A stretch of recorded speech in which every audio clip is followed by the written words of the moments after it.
Welcome to On Health with Houston Methodist. I'm Zach Moore. I'm a photographer and editor here, and I'm also a longtime podcaster. I'm Katie McCallum, former researcher turned health writer, mostly writing for our blogs. And Katie, when is the first time you heard the term BMI? I am not sure, actually. I know how I probably heard about it, but I don't remember when. Yeah. I don't know. When did you hear about it? I feel like I was handed one of these protractor-like mathematical tools where you have like a little paper, a plastic wheel, and you spin it around and you sync up like weight, height. Okay. And it spits out your answer? Well, it didn't spit out your answer. It's not a printer. Well, you called it a protractor. That's true. I guess a protractor, a mathematical geometric tool, I guess, is why that's on my mind. Yeah, back in the old days, before smartphones, kids, this was a tool you got perhaps in a health class or at a gym or something like that. And that's where I first learned about it. And it is a more in-depth statistic than just stepping on a scale, right, Katie? Yes, it is. It's more, it takes in more than just your sort of when you would step on a scale. The number it gives is just half of what's being measured. It also measures your height, which makes sense, right? Because people don't just weigh different amounts for no reason. They weigh different amounts because they're different heights and body types and things like that. And so like, what does that really mean? And I think the BMI is one way to try to make sense of that. Yeah, I use a baseball analogy when it comes to these statistics. Everybody knows batting average when it comes to baseball. That's how many hits you get versus outs you make. And that's been the standard go-to statistic for offensive players in baseball. I'll take your word for it. Since it started, like I'm giving 150 years ago. You know, I'm not a big baseball fan. I understand. No. But that was the go-to. Like whenever you see somebody's baseball card, that's like the one statistic in bold there, the batting average. It's the one I know. Yeah, so yes, there you go. Your analogy is great. So in recent years, though, there's been a push for on-base percentage.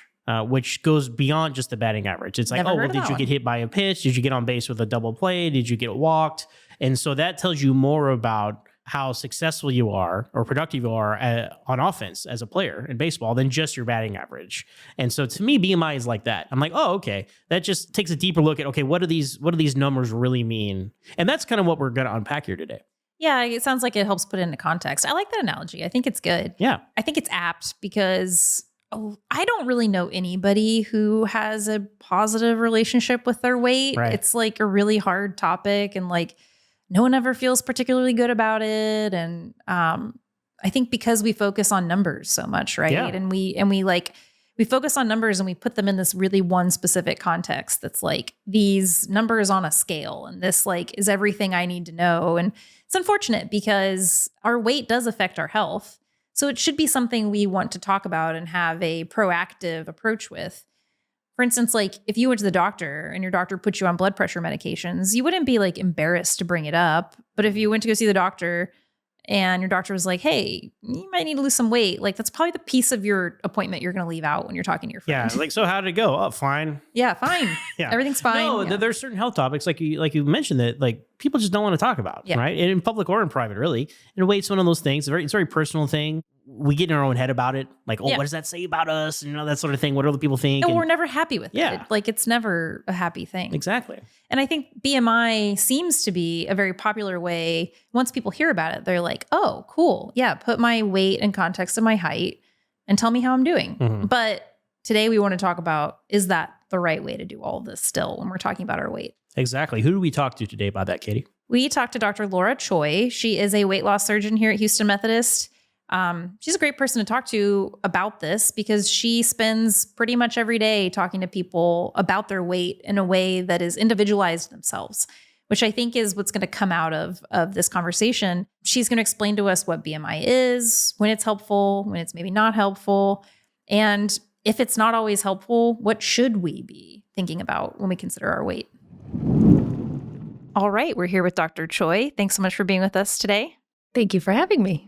I have a friend who I was talking to recently, and he's pretty fit. He eats pretty healthy, works out most days of the week. And he was telling me that he recently ran across a BMI calculator and he plugged in his numbers and was pretty surprised because he got the result of not just being overweight per his BMI, but like trending towards obese in the obese category of BMI. You know, he's not sort of the epitome of health, I would say, in my mind. But it kind of baffled me, someone who seemingly seemed pretty healthy, but is getting a BMI number that seemed kind of concerning. It's a big reason why I want to do this episode. Weight is a complex topic, and BMI is one way that I think we talk about it. Wanted to kind of unpack today when BMI is a good measurement, when it's a measurement that sort of can lead to some confusion, what it means, everything like that. But to kick this off, I wanted to ask you maybe a tricky question. When you're talking about the quote unquote ideal weight, how do you describe it? I would say there is no ideal weight. Okay. And that's really the clinical reality. Mm-hmm. Now, as you talk about BMI and when it's useful and when it's not, I mean, those words all belong together in the same context because of the BMI categories that were created a long time ago. Somewhere in that category, it's dedicated towards ideal body weight. So BMI is just a ratio. Mm-hmm. All it is a height-weight ratio. It doesn't take into account anything about the person's frame or the amount of muscle mass or the amount of fatty tissue, actually. And so BMI can be very helpful when we look at populations. Okay. So when you look at large clusters of numbers and you look at percentages and you kind of look at where, people fall in the most density. But when you really apply to one individual and try to make sense of what that BMI means, it can be very confusing, like you said. Okay, that so makes sense. you are perfectly in the norm. Yeah. And if you take your friend for an example, and you gave me a lot of clues and I was going to state the punchline for you because I could have guessed that the BMI calculator spat out a number that said, what? Yeah, pretty much. It's like a BuzzFeed quiz. You click on it and you're just like, oh, yeah, I know I'm healthy. I'm about to get it. I'm going to be so proud of myself. And then, you got the answer. And he's like, what? So a BMI category does not equate health or unhealthy. And we have to remember these numbers and categories were created a very long time ago. Mm-hmm. I think back in the 1920s or 30s, it was basically an actuary table by one of the large insurance companies. Oh, interesting. And they looked at the longevity of people and the clusters of BMI for those people. So again, that's kind of what I mean about BMI being useful in large population perspective. But you also have to remember about 100 years ago, people looked very different than the way we look now. The food sourcing was different. The amount of nutrition that everybody focuses on these days is different. So you definitely see taller, bigger people just walk into a house that was built in the 1910s or 1920s. Most of us cannot even, walk through a doorway. So it kind of gives you a picture that society changes over time. Our sense of what healthy is changes over time. And our size has changed over time. So, those of us who are in the field of, obesity medicine and bariatric surgery recognize that BMI is not a perfect index, but it gives us somewhere to start off. Yeah. And so, when we have categories that go from low to high as unhealthy low, and then there's the ideal, and then there's overweight, obesity, severe obesity, and so on. We're really trying to get away with the words morbid obesity. I think that's a very strong. It's a very strong flavor. Yeah. So we still go by that, and it's a bit antiquated, but it's pretty much the one universal number that we have. So as much as we know that it's not the most helpful or clear, we're still using it, unfortunately. So to that end, when is it the most helpful? I mean, what do you use it for in your day-to-day when you're talking to your patients? Well, we technically still have to use it for clinical criteria. Okay. So as a bariatric surgeon, these are standards set by NIH, Medicare, insurance companies. And so these are the rules we have to live by right now. So we know that when you are in the obese category, your BMI is over 30, and then over 35, you qualify for surgery if you have medical conditions that are associated with obesity. And then if your BMI is 40 or over, then you qualify for surgery based on your level of being overweight. Gotcha. The average is about 100 pounds overweight if you're in the BMI of 40 or above. So when we look at ideal BMI category, it's going to be somewhere between 19 and up to 25. And in that range, we can't really shoot for that as normal. Just because with our current standards of how we look and how we view each other and how we assess our level of health, it's not the same thing as when people were looking at others in the 1920s, 100 years ago. Gotcha. One quick follow-up question, but you said something interesting that I wanted to touch on. I noticed recently when I was researching a sleep apnea surgery, there's a BMI qualification for it as well. So, I mean, when you're talking about it's used in sort of a medical context, is it pretty common to have that as a criteria for, like the sleep apnea surgery? I think you had to be a certain BMI, and if you were over a certain BMI, you weren't eligible. Are there other factors like that to consider? Absolutely. So similar to what you just described, joint surgery. Okay. Certain hernia surgery, transplant surgery. So these are things where they're using a BMI to assess your level of holding on to excess fat. And so when we have heavier patients undergo hernia surgery that requires mesh, they're at risk for failure of the repair. They're at higher risk for infections and a recurrence of the hernia. Similarly, for joints, when you have patients with higher BMIs, they will have much more complication, much more bleeding risk, and failure of the prosthetic. That's when we study large groups of people and look at the outcomes as a group. Then the BMI as a demographic can be helpful because you can't put in your weight. Yeah. Right? Because the weight is even less helpful because you can have a 200-pound person who's either 6'1" or 4'11". And you're going to see very, very different body types. Yeah. So the BMI at least sort of standardizes it with your height. So there's a little bit of looking at that as a useful index, but we have to be careful when we look at it to decide what a person with that BMI is going to be like. Okay.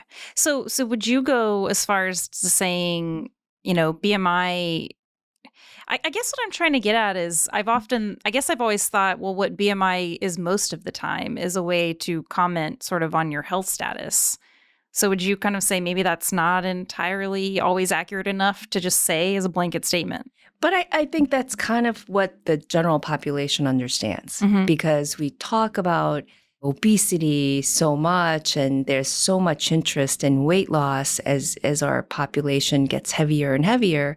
And just on that point, that's where we look at population base and look at, well, where are their BMIs? And we talk about a certain percentage of people being over 30 and say, oh, a certain percentage of Americans currently are obese. In 2030, we project that obesity rate to be even higher. So that kind of gives us a general framework about describing populations or describing where you fit in that curve of that population. But we definitely know there are better measures of looking at your health level. And it's complicated. It's not one simple thing. Rather than going with BMI, we have tried looking at central obesity. So you look at your waist circumference or you look at your waist to hip circumference ratios, because we do know very clearly that when you carry more fatty tissue in your abdomen, and we call that visceral fat, not just under the skin, but inside of your abdominal cavity, you're at much higher risk of having cardiovascular disease, diabetes, and other metabolic problems. Gotcha. Do we have a way of just measuring the visceral fat? We don't, So that's why we generally use a circumference. Okay. So the sizing of the, girth, we use as a very gross measure. But currently we do have other ways to look at fat mass overall.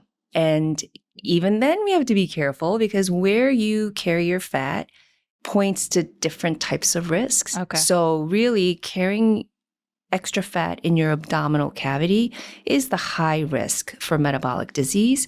But if you're a little thigh heavy, a little hip heavy, but you've got a very small waist and your weight is distributed elsewhere. So we talk about the typical apple or the pear shape. Okay. Right. Gotcha. So the apple is the one that's going to have the more visceral fat, higher health risks.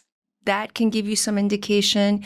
We have some ways to measure your percentage of body fat versus lean body mass.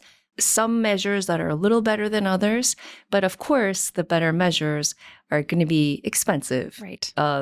Less available. And so we do some substitutes that are a little easier to do maybe in a clinic, and they're not so expensive for the patient because, of course, insurance doesn't cover these things. Yeah. Are you kind of alluding to, I've seen these things called like body fat scales or Smart scale. Yes, the smart scales. Sure. I got a ton of ads for them at one point and I bought one. I didn't use it a ton though, because actually it kept telling me I was like really overweight. And I was like, I'm pretty confident my weight's okay. And then my water weight was really high. I don't know. I just couldn't tell how much I could trust it. And I think that's the difficulty because you really need someone to be able to interpret that language for you just a little bit. And there are, categories of how much fat mass is healthy, and it's different for a woman than a man, and it's different for Caucasians and Asians, and there's a lot of ethnic variability, of course gender variability, but what it's helpful for, similar as a BMI, I would say, is looking at your own trending. Okay. So if you're in a mode where you think you need to do something to get healthier, whether that is, some blood work you had done with your doctor's office and something looks abnormal and they give you some advice, or, you start trying to do some exercise and you find you can't do it and you recognize that you're out of shape. And so when you're wanting to make some change or improve something about your health level, then I think having those measures where you start off, with a certain percentage of body fat, and then after you work at it for a couple of months or, several months or a year, then you come back and do a repeat and kind of look at your trending. Yeah. And it kind of gives you a sense of, and so if somebody had explained to you what all those values mean for your SMART scale, it is healthier to have a higher percentage of water. So that was a good thing. Oh, okay. Think about, well, you might not remember the 80s.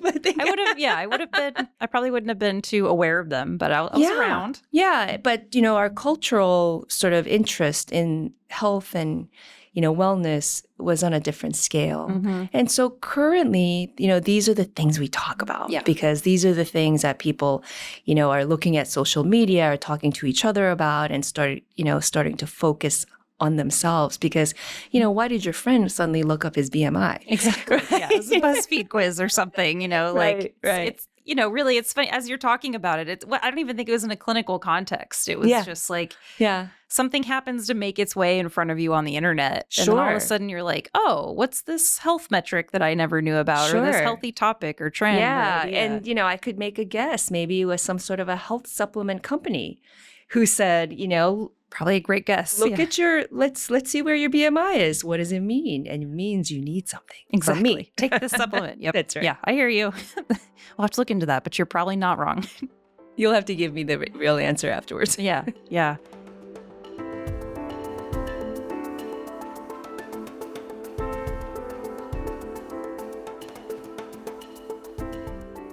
Dr. Choi has pointed out that BMI has its limitations.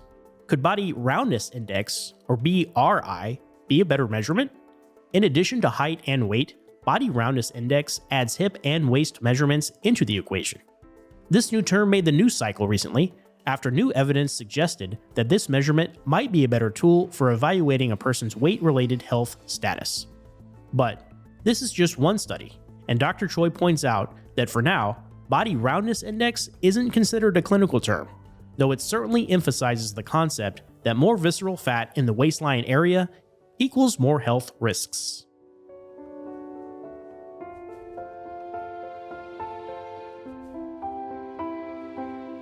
Up after the break, Dr. Choi shares, if not BMI, how she recommends we think about our weight.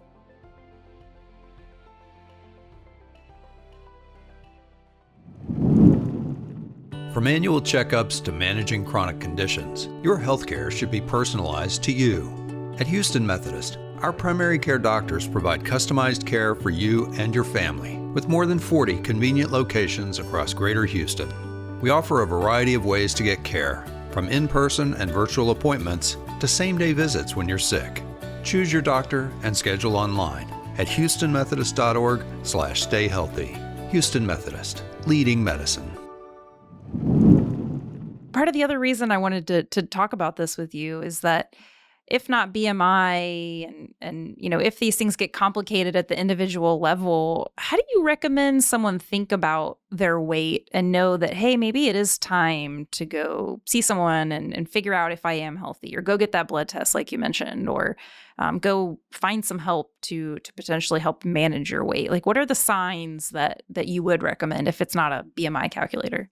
I think this is difficult because individuals are going to have different threshold for thinking they're healthy versus not healthy. And it's such a big combination of a lot of things, like your diet and your sleep cycle, whether you're drinking alcohol frequently or using other substances, and what your activity level is.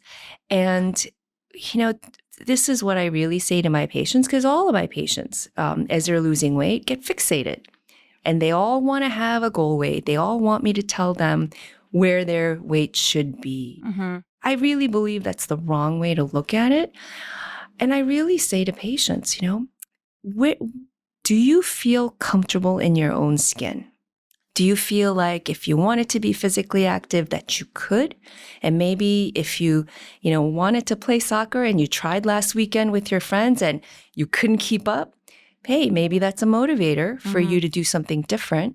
And, if you recognize that your weight is going up, your pants don't fit anymore, and you're, a little uncomfortable moving around, then I think that's where you think about making some changes and assessing sort of yourself and your sense of self. Because, even as people lose weight, there are some patients who reach a certain weight and they say, I really don't want to lose any more weight. I'm afraid of losing more weight. So personally, people have a different set point where they feel comfortable. They are comfortable with their own image in the mirror and how they're presenting themselves. And so it's really difficult to give a generalized advice about where your weight should be and what, your target should be. Yeah. I love that answer though, because I think framing it around mobility and activity is a very kind of wholesome place to look at it with. I know sometimes, I'll get focused on, oh my gosh, I've put on 4 or 5 pounds in the last month. And I'm like, I can tell my jeans are tighter. I know I'm still like healthy, but I can get so fixated on just the emotional part of weight, which I can still do all my workouts. I still have all the energy I need. And yeah, I probably had a bad month. And now this is my motivator to maybe like tighten up the diet a little bit. Like, I think of Easter and I think of how, for whatever reason, that's the holiday my mom still like gets me candy and stuff. And so it's the only time our pantry is just full of candy and sweets, and you feel bad throwing it away. So then you're like, okay, we just got to get through this candy. Let's do it slowly. But then you've gone 3 months having a piece of chocolate every night. And so then the next 3 months you're like, oh yeah, I want all this still for it just catches up to you. And I like the idea of thinking of it in the physical way, in the sense of, can I still be my active, mobile self? Functional way. Yeah. You really want to be functional. And if you wish to do something that's physically active, then you should be able to do that and enjoy it. And I think that's where we set some level of this is where I want to get to. Yeah. And so when, rather than having goals about, oh, I want to be down to, 150 pounds or certain number BMI, maybe it's something more like I want to run a 5K. Your goal should not be to reach a certain number because that's meaningless. And it kind of gives you an exercise in a figurative way to get to a point without really recognizing what the point was. Right. So, rather than having a number of pounds to reach, I really talk about having goals. There's so many things and so many options these days that focus on physical activity that you've got so many choices and so many interesting things to spend your time rather than on the screen, how so many kids are doing. And we need to get those kids out there and running and working. And as adults, they're going to have the same interests. So that's really important. Yeah, absolutely. I'm glad the conversation went this direction too, because one of my questions for you was going to be, we're so number centric when it comes to weight, and is there another way to think about it? And I just love this. It's funny. It seems so simple as you say it. With something like weight, I think all of us, no matter our weight, can sometimes just get really fixated on that number. We are a very number fixated society.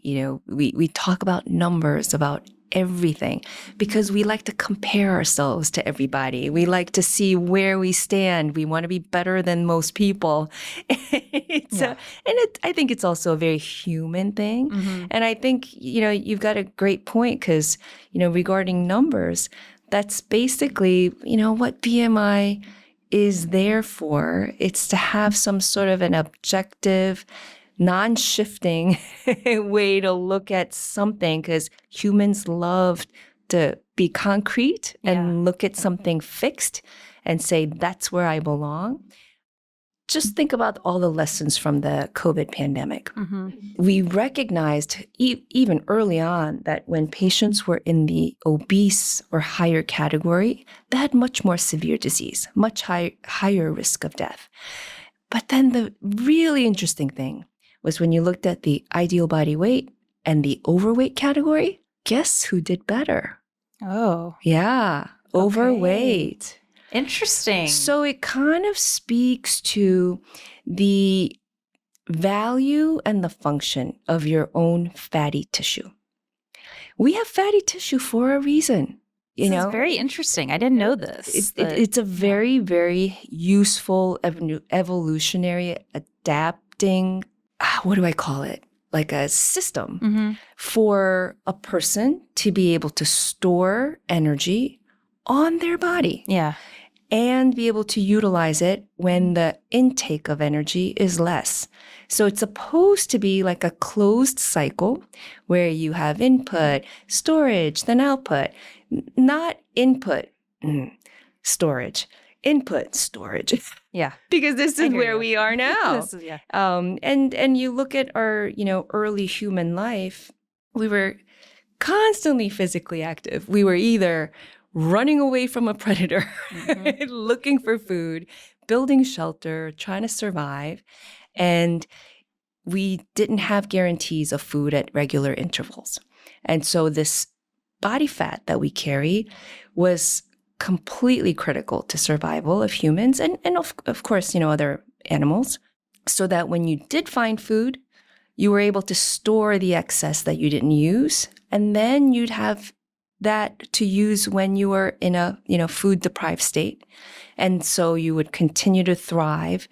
But behind that has to be a strong drive to find food. Yeah. And so it kind of correlates. And, this is one of the, very interesting kind of theories and thoughts about why we are dealing with so much obesity currently, because we're still that same human with the same genome and, same drive, but different behavior. Yeah. Right? Different behavior and same drive. That's true. And so we have that incredibly strong urge to find food and get food and of course eat the food. But the food that's available is so enriched, so processed, and so available and so often. Yeah. That it kind of misfires, your natural rhythm of hunger, satiety. And also, as you carry more fat mass, that in itself changes how your body functions.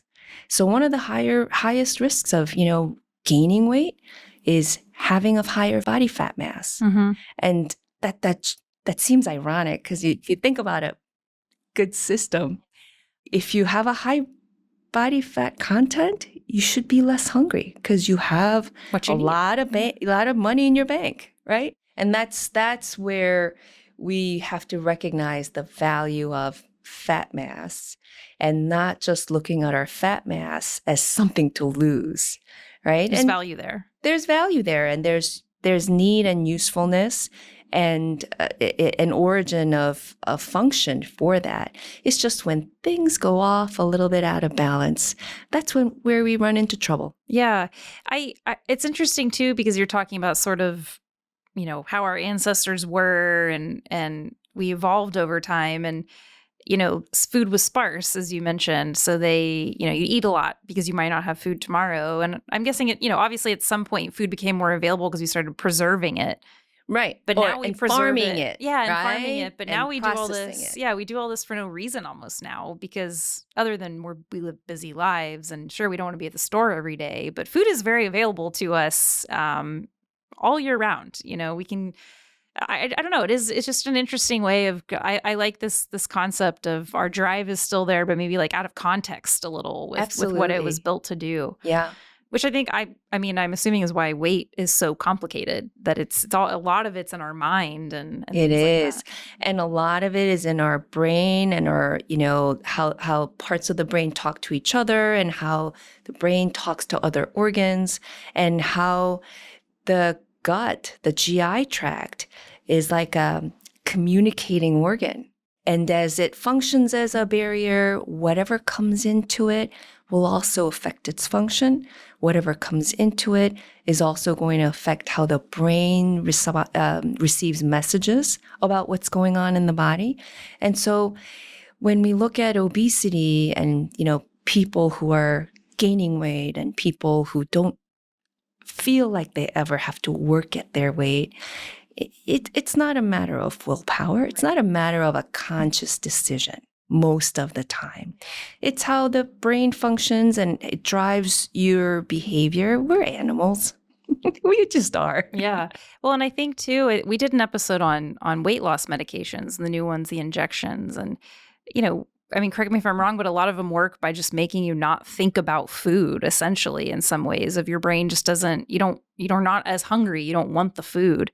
Right. And I think that's the result of what you see from the medication. So what it's doing is affecting parts of the brain that sense satiety or minimizes the hunger, or, it's signals that usually come from the gut. Okay. And then you're injecting a large amount of that will go beyond the brain barrier and be able to affect those parts of the brain that control hunger and satiety. And so the end result is that some people get excellent effects and have no hunger, no food noise. They feel very in control about what they eat. And then there are people who don't receive the same benefit. So we recognize that people have different brain chemistries. Mm-hmm. People have different ways that their body communicates to other parts. It's so complex. The more you know, the more you know we don't know. I was about to say, yeah, because it kind of sounds like the more we know, the more we don't. I mean, yeah. Okay. Yeah. Crazy. Is there anything else that you think that we should talk about in terms of BMI or how we should all be thinking about weight and how it might impact our health that I haven't asked you about yet? Well, I think, as we started, the BMI is just not a great index for an individual to use for any specific means or determine that they are blank because of that BMI. But I think it's a way to trend that might be helpful. And I always caution everybody to just use it as a general guide, but you can't fixate yourself on those category names and, label yourself obese or label yourself as overweight. It's all a matter of good function, good sense of feel about yourself and your ability to be a productive human being. You have to be careful about labels. And that's really unfortunate about that. But so far, we haven't really come across any other indices. And I don't think that we really can, because you just look at human beings, and look at a group of human beings. You look at how different and diverse everybody looks and, behaves. And so with that type of diversity that we live with, which is wonderful, it's hard to put everybody on that same linear scale and line them up, because you're going to have, it's like a three-dimensional exactly. plot. It sounds like we're parallel scales, go in different directions. Right. But I think that's what's wonderful, and that's what's unfortunate about, how society sort of creates this, one type that they call ideal, and all women should look like that, or all men should look like this, and all, kids should look like this. And we don't. Yeah. And we don't have to. I think that's the part that I would want everyone to recognize. You don't have to fit into any category. You have to look at yourself, and, maybe with the help of a physician who can look at some blood work, look at some testing, and look at your age and where you are and even your ethnicity, and put that all into context and say, hey, your organ systems are working well. Your blood work is showing that everything looks within normal range. And, let's look at your physical fitness, and let's look at your, function and daily lifestyle to maybe get you better energy. I think what I ask my patients who are in the process of losing weight, the first things, how do you feel? Yeah, I love that. How do you feel? And, how's your energy level? And how are you sleeping? It's the functional things that are super important. And, I could tell on their faces how they feel sometimes, and that's really the goal. Yeah. To let other people just see your face and be able to tell that, hey, that person looks healthy. Yeah, I'm feeling good. Yeah. Feeling good. All right. Well, thank you so much for being here with us today. This was a really interesting conversation about, I know, pretty complicated topics. So thanks for taking the time to chat with us. Thank you for having me. It's been a pleasure. So, Katie, BMI might not be the gold standard measurement that some people think it is these days. Definitely not for the individual person. I think that's what we heard. I think it's there to look at trends. So population trends. Yeah. Demographics, people groups, that sort of thing. Yeah. Big picture totally tracks. But once you start getting more granular person to person, it might not be as effective. Yeah. It sounds like the only reason she might talk to people about it is because the insurance companies still use it. So, but as far as, what Dr. Choi is talking to people about, and, other doctors, I've never had my doctor mention my BMI either. Now that I'm thinking about it, I think people often think it's this, or you see it, somewhere on the internet, you take the quiz, you think it's this metric that means something. But now that I'm thinking about it, I don't think my doctor's ever brought it up to me, which should have been the first hint that there's better ways to think about our weight. Yeah. I also like how she points out it's kind of an older statistic. It's like super old. I didn't realize how old it was. I thought it was more recent, maybe, I don't know. Yeah. Around 2000 or something. Yeah, no. Right? No, more like around 1900. She said 100 years old, Yeah. which at first I had to be like, what would that even be? So yeah, very old number. Insurance companies care about it. Maybe that's about it. I did love how she talked about the way we should be kind of thinking about our weight, and how she recommends people think about their weight. It's very functional. It's very like, could you do your workout that you usually do? Are you having a harder time going up and down the stairs? Like, how do you feel? Are you tired? I really liked that because, as we mentioned off the top, I hate the like numbers on the scale part of this. Yeah, we're so obsessed with numbers and ranking and all these things, and you can get lost at it, and then it gets discouraging, and then you look at these statistics and like your progress versus something else like that. And I thought it was a very uplifting conversation you had to kind of put you in the right mindset about this, because mindset is just as important as anything else when it comes to these things. Totally agree. It came at the perfect time for me, as I'm sure everyone can tell from the interview. when I talked to her, I was kind of in this weird, shameful spot about my own weight because I was like coming off of like a couple months where I was just like, I got in a bad habit. And then you know how these things build. And I had been kind of feeling weird about my weight, but her message sort of like brought me back to center of stop thinking about what's on the scale, think about how you feel. It's also just a more positive way to think about it. And it tied into when we talked about the SMART scale. The reason I stopped using my SMART scale was because it kept spitting out these individual numbers that were making me like feel bad about myself. I don't think I'm unhealthy, but the numbers were kind of just like, I don't know, it just made me kind of feel negative. So I'd stopped using it. But her point to use it to look at trends over time, like I've pulled it back out. And instead of looking at the specific numbers, I'm going straight to like the little graphs where they like show me week to week. And eventually it's going to start showing me month to month and then year to year. And then I'm going to be able to see if there's wild fluctuations in these trend lines. Like, yeah, I need to go talk to my doctor and maybe do some blood work, or maybe it is my weight. Maybe it's something else. I really liked that part of it. Again, a very functional, like practical way for me to care about the health impacts of weight without going to negative town.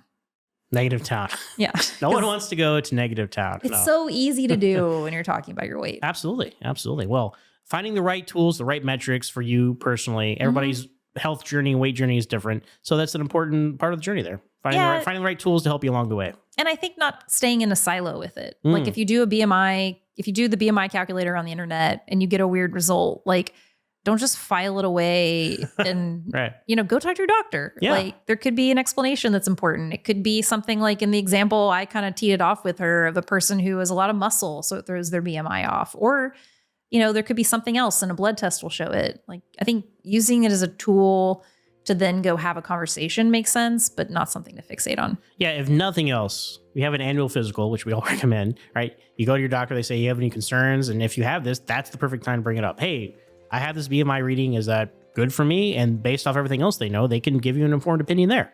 And then you have all the information you need and you can decide where to move forward from there. Yeah, exactly. All right, that's going to do it for this episode of On Health with Houston Methodist.